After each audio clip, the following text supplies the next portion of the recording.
Selamat pagi, selamat siang, dan selamat malam, Pak Tamsir. Perkenalkan, nama saya Steven Johnson Tambingon dengan NIM 1223025. Sekarang saya akan membahas mengenai paper yang berjudul Best Practices in SAP Implementations, Enhancing Project Management to Overcome Common Challenges. Nah, untuk penulis dari paper ini ada total 3 orang, yaitu Oluwatosin Abdul Aziz, lalu Alexandra Ogadima Ihecere, dan Courage Idemudia. Nah, selanjutnya saya akan bahas mengenai latar belakang dan potensi transformasinya. Jadi yang pertama tuh definisi dari implementasi SAP itu tersendiri. Nah, implementasi SAP ini tuh merupakan suatu proses adopsi dan integrasi solusi enterprise resource planning atau ERP dari SAP yang dirancang untuk mengintegrasikan berbagai fungsi bisnis ke dalam satu sistem yang terintegrasi atau terpusat. Nah, proses ini adalah proses krusial bagi organisasi untuk memodernisasi operasi mereka dengan memanfaatkan kekuatan teknologi digital. Nah, lalu terdapat manfaat utama dan potensi dari perlakuan atau melakukan transformasi ini. Ya, tentunya transformasi ini tuh membawa manfaat signifikan bagi perusahaan seperti digitalisasi operasi atau modernisasi operasi. Jadi ya di sini tuh mengubah proses manual menjadi digital. Lalu dengan adanya perubahan proses ini menjadi digital itu bisa mengoptimalkan alur kerja dan menyederhanakan proses bisnis yang kompleks. Lalu selanjutnya itu ada efisiensi dan inovasi. Jadi ya ini tuh meningkatkan efisiensi kerja secara keseluruhan serta mendorong inovasi di berbagai lini industri. Nah, lalu selanjutnya itu ada pilihan respons pasar yang lebih cepat atau kelincahan bisnis atau bisa dibilang agility. Jadi ini tuh memungkinkan organisasi untuk lebih cepat dan responsif dalam menghadapi perubahan serta tuntutan pasar yang dinamis. Nah, mengapa sih manajemen proyek ini tuh penting gitu? Manajemen proyek ini tuh harus kuat. Nah, ini tuh dikarenakan ya mengingat skala dan kompleksitas dari proses implementasi SAP yang sangat besar dan kompleks ini, tentunya manajemen proyek yang efektif adalah fondasi utama untuk mencapai kesuksesan. Ya, tentunya tanpa manajemen yang kuat, ya proyek beresiko mengalami hambatan yang besar. Jadi ya dengan adanya manajemen proyek bisa memastikan bahwa proyek yang dijalankan ini itu tetap berjalan sesuai jadwal atau bisa dibilang on track gitu. Dan proyek ini itu dapat memenuhi tenggat waktu yang telah ditentukan. Nah, selanjutnya itu si manajemen proyek itu bisa memastikan bahwa alokasi sumber daya yang dilakukan itu bisa dialokasikan secara efisien, seperti ya alokasi sumber daya manusia dan finansialnya. Lalu selanjutnya itu ada manajemen proyek itu tuh bisa memastikan bahwa dilakukan mitigasi resiko. Jadi ya mitigasi resiko ini tuh dilakukan sejak dini serta si manajemen proyek ini tuh bisa menjaga keselarasan tujuan di antara semua pemangku kepentingan atau bisa dibilang stakeholders-nya. Nah, selanjutnya ini saya akan membahas mengenai permasalahan dan tantangan umum yang terjadi di kasus ini. Nah, yang pertama itu ada scope creep atau tantangan teknisnya. Jadi ya salah satu hambatan yang paling sering ditemui adalah scope creep, yaitu perubahan atau perluasan cakupan proyek yang tidak terkendali, yang tentunya secara langsung dapat menunda penyelesaian target dari proyek ini. Lalu selain itu juga terdapat hambatan teknis yang signifikan, terutama pada proses migrasi data yang kompleks serta integrasi sistem baru dengan infrastruktur yang sudah ada agar data tetap akurat dan aman. Nah, selanjutnya ini terdapat masalah yang kedua, yaitu masalah finansial. Jadi ya tentunya dengan melakukan implementasi SAP ini tuh eh, si perusahaan membutuhkan investasi yang sangat besar atau uang yang sangat besar. Ya tentunya hal tersebut bisa memunculkan suatu resiko seperti resiko pembengkakan anggaran atau budget overrun yang tentunya hal tersebut akan menjadi tantangan yang nyata dan besar. Nah, tentunya tanpa pengawasan yang ketat, biaya tersembunyi atau si hidden cost dan kendala finansial itu tuh bisa menghambat kelancaran dalam melakukan proyek ini. Nah, lalu selanjutnya itu ada faktor manusia dan resistensi. Jadi ya tantangan terbesar yang seringkali terjadi pada pengimplementasian SAP pada suatu perusahaan itu tuh bukan pada teknologinya, tetapi ya pada faktor manusianya. Nah, terdapat munculnya permasalahan seperti resistensi atau penolakan terhadap perubahan pemangku kepentingan, seperti masih nyaman di sistem yang lama atau sistem legacy sistemnya, sehingga ya hal tersebut tuh bisa menghambat adopsi sistem dikarenakan ya mereka pikir mereka masih nyaman untuk menggunakan sistem lama tersebut. Nah, dengan ada adanya hambatan pada adopsi sistem tersebut dari pemangku kepentingan ini juga bisa diperburuk dengan pelatihan pengguna atau user training yang tidak memadai dan memiliki kualitas yang kurang baik. Ya, sehingga tentunya ya karyawan merasa kurang percaya diri dalam mengoperasikan sistem baru atau bahkan mengalami kesalahan atau human error ketika menggunakan sistem ini. Nah, dengan begitu tuh dengan mengidentifikasi resiko lebih awal di proyek tentunya dapat beralih dari sekedar bereaksi terhadap masalah menjadi melakukan mitigasi proaktif atau melakukan pencegahan.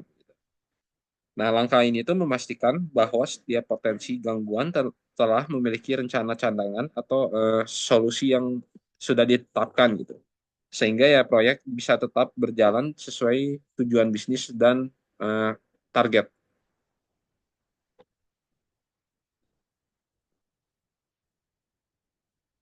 Nah, selanjutnya saya akan membahas mengenai solusi pertama yang yang ditawarkan oleh peneliti. Yang pertama itu perencanaan komprehensif. Jadi ya perencanaan yang menyeluruh mengurangi resiko teknis dan bisnis. Jadi perusahaan dapat fokus pada analisis kebutuhan, pemetaan fungsi, lalu fase implementasi dan alokasi sumber daya yang jelas. Nah, yang pertama ada analisis kebutuhan. Jadi ya fondasi dari perencanaan yang matang itu dimulai dengan analisis kebutuhan yang mendalam. Nah, tentunya ya kita perlu melakukan audit secara menyeluruh terhadap proses bisnis yang sudah ada dan melibatkan pemangku kepentingan utama atau pihak manajemen dalam sesi diskusi untuk mengidentifikasi masalah utama atau bisa dibilang pain points-nya serta tujuan bisnis yang ingin dicapai dengan pengimplementasian SAP ini. Nah, lalu selanjutnya ini ada pemetaan dan gap analysis. Nah, setelah kebutuhan bisnis sudah dilakukan dan dipahami, langkah selanjutnya itu adalah melakukan pemetaan fungsi ke dalam modul SAP. Di sini kita melakukan gap analysis untuk melihat kesenjangan antara kemampuan standar sistem SAP dengan kebutuhan spesifik organisasi. Nah, lalu jika ditemukan suatu celah, maka kita harus menyusun rencana apakah akan dilakukan kustomisasi sistem atau merekayasa ulang proses bisnis agar sesuai dengan standar SAP.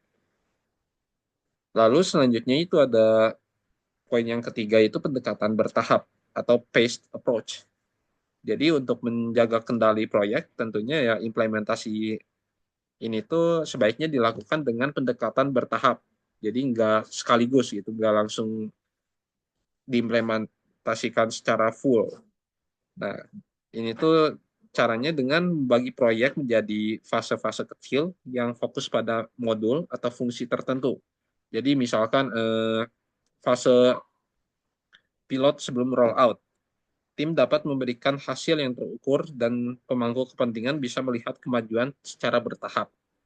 Nah, tetapi tentunya ya setiap fase ini tuh harus memiliki milestone dan target yang jelas untuk menghindari penundaan atau hambatan dalam implementasi SAP ini. Nah, lalu selanjutnya ini tuh ada alokasi sumber daya. Jadi ya perencanaan yang baik itu tidak akan berjalan tanpa alokasi sumber daya yang tepat tentunya. Kita juga harus menetapkan peran dan tanggung jawab yang jelas bagi setiap anggota tim. Mulai dari manajer proyek, konsultan fungsional, ahli teknis, hingga pengguna akhir yang akan menjadi eh, perwakilan unit bisnis. Nah, lalu perusahaan juga harus pastikan semua personel memiliki keahlian yang memadai untuk mendukung setiap fase implementasinya. Nah, selanjutnya saya akan membahas mengenai solusi yang kedua, yaitu komunikasi yang efektif. Nah, tentunya ya komunikasi yang terstruktur ini tuh akan mengurangi miskomunikasi dan konflik prioritas. Ini tuh caranya dengan membangun saluran atau channel, lalu apa melakukan rutinitas laporan dan melakukan loop umpan balik. Nah, yang pertama itu ada identifikasi stakeholder. Jadi ya komunikasi yang sukses dimulai dengan identifikasi stakeholder yang tepat. Kita harus memetakan semua pihak yang terdampak pada sistem baru ini, mulai dari eksekutif, kepala departemen, sampai ke end usernya atau karyawannya. Nah, tentunya penting bagi kita untuk memahami peran, kepentingan, serta kekhawatiran spesifik mereka agar strategi komunikasi dapat disesuaikan dan tepat sasaran. Lalu selanjutnya ini ada saluran komunikasi atau communication channel. Jadi ya tentu kita harus membangun saluran komunikasi yang efisien dan terpusat. Hal ini mencakup rutinitas seperti pertemuan mingguan untuk sinkronisasi tim, lalu dashboard status proyek yang bisa diakses secara real time, lalu hingga ke email mengenai apa ya ringkasan atau apa update dari si proyek ini. Selanjutnya ini ada transparansi dan umpan balik. Jadi ya tentulah si transparansi itu merupakan kunci untuk membangun kepercayaan. Tim proyek ini tuh harus memberikan laporan secara berkala mengenai pencapaian milestones, masalah yang sedang dihadapi, serta perubahan apapun yang terjadi dalam apa melakukan proyek ini.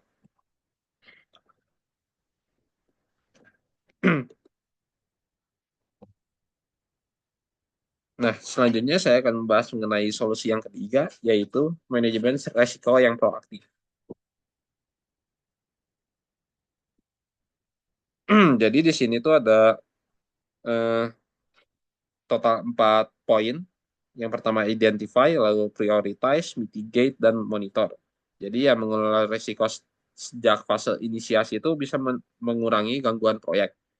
Jadi ya menerapkan empat proses ini tuh bisa mengurangi gangguan proyek tersebut. Nah, yang pertama itu identify atau identifikasi dini.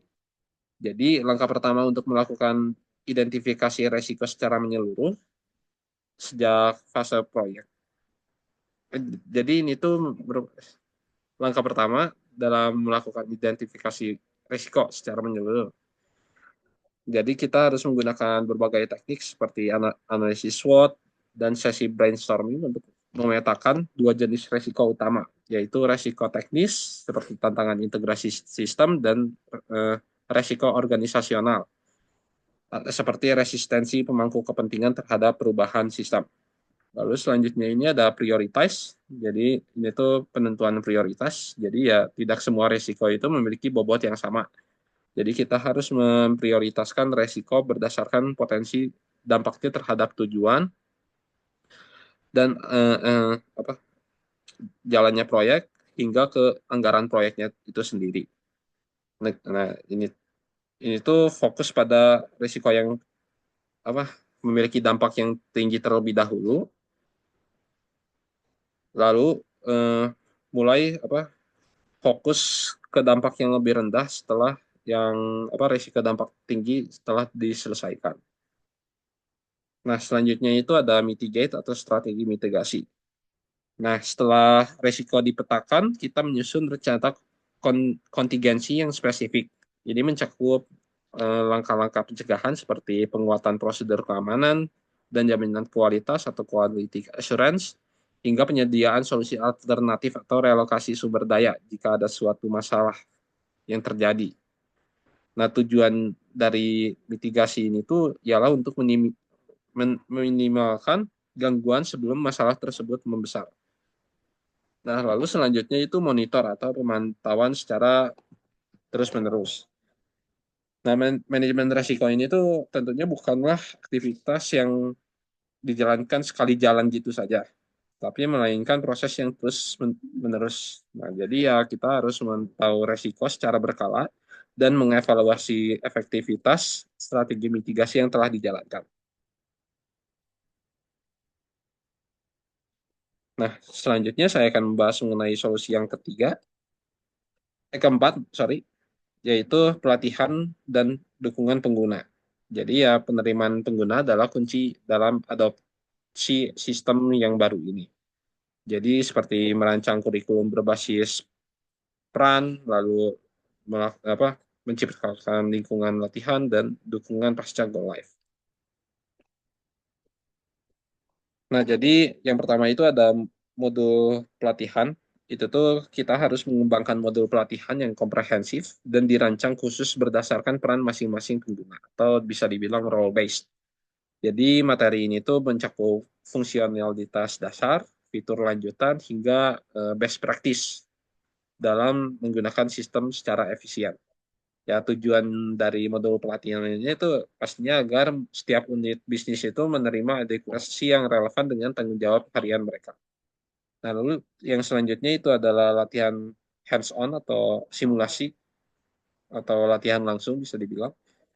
Jadi ya tentunya ya latihan secara teori saja tuh tentunya tidak cukup ya, dikarenakan apa itu tuh apa si user tuh nggak bisa secara langsung mempraktekannya. Sehingga ya kita harus apa menyediakan latihan secara langsung di lingkungan simulasi atau sandbox. Nah, melalui praktik langsung dengan skenario bisnis nyata, pengguna dapat membangun kepercayaan diri dan memperkuat pemahaman mereka sebelum sistem benar-benar dijalankan atau go live. Nah, selanjutnya ini adalah dukungan keberlanjutan. Tentunya ya support itu tidak akan berhenti saat pelatihan selesai. Kita tuh harus membangun ekosistem support yang berkelanjutan yang mencakup layanan help desk, forum online, dan jaringan dukungan antar rekan atau peer to peer. Nah, selain itu tersedia sumber daya belajar mandiri seperti video tutorial, panduan pengguna, dan lain sebagainya yang bisa diakses kapan saja untuk membantu mengatasi kendala operasional secara cepat. Nah, selanjutnya saya akan membahas mengenai solusi yang kelima, yaitu pemanfaatan keahlian dan metodologi agile. Jadi ini tuh merupakan gabungan keahlian SAP dan praktik agile. Ini tuh dapat meningkatkan fleksibilitas tanpa menghilangkan kontrol.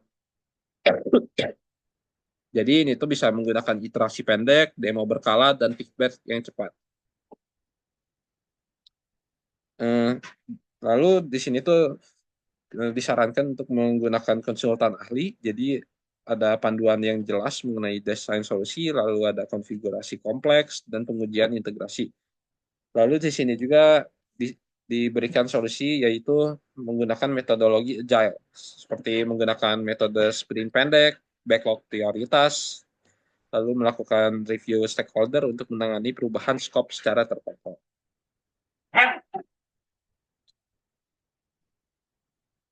Nah, selanjutnya ini tuh saya akan membahas mengenai pelajaran dari studi kasus ini.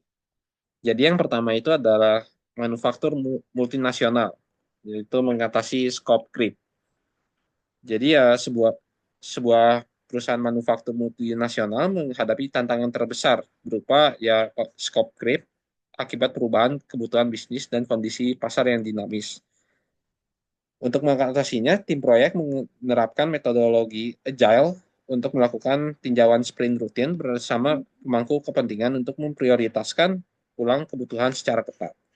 Nah, hasilnya implementasi SAP ini tuh berhasil diselesaikan tepat waktu dan sesuai dengan anggaran, yang berdampak langsung pada peningkatan efisiensi rantai pasok dan kepuasan pelanggan.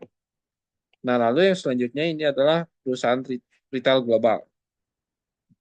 Jadi, tantangan utama dalam kasus perusahaan retail global ini adalah adanya konflik prioritas dan ekspektasi di luar departemen yang berbeda. Solusinya ialah tim menyusun rencana komunikasi yang sangat kuat, mencakup penemuan rutin, sesi umpan balik, dan penunjukan manajer komunikasi khusus untuk memastikan informasi tersebar merata.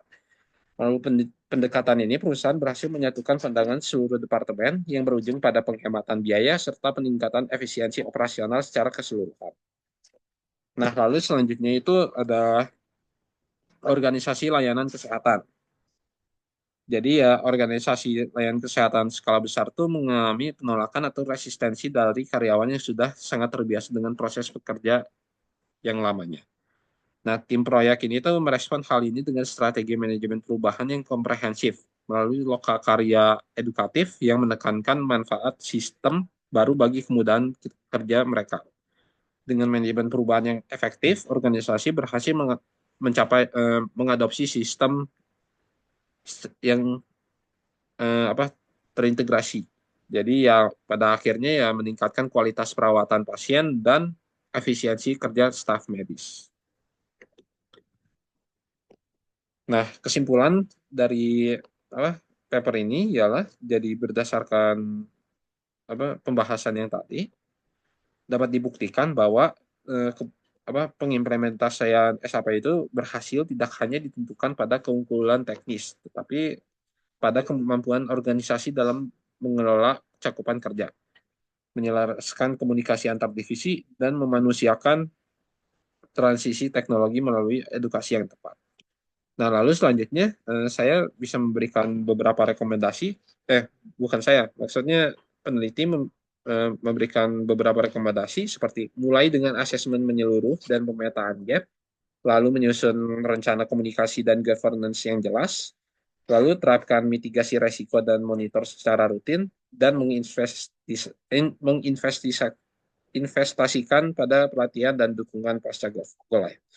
Lalu outcome yang diharapkan ialah pengurangan kegagalan proyek, kontrol biaya yang lebih baik, adopsi pengguna lebih tinggi, dan sistem SAP yang selaras dengan tujuan bisnis untuk meningkatkan efisiensi operasional.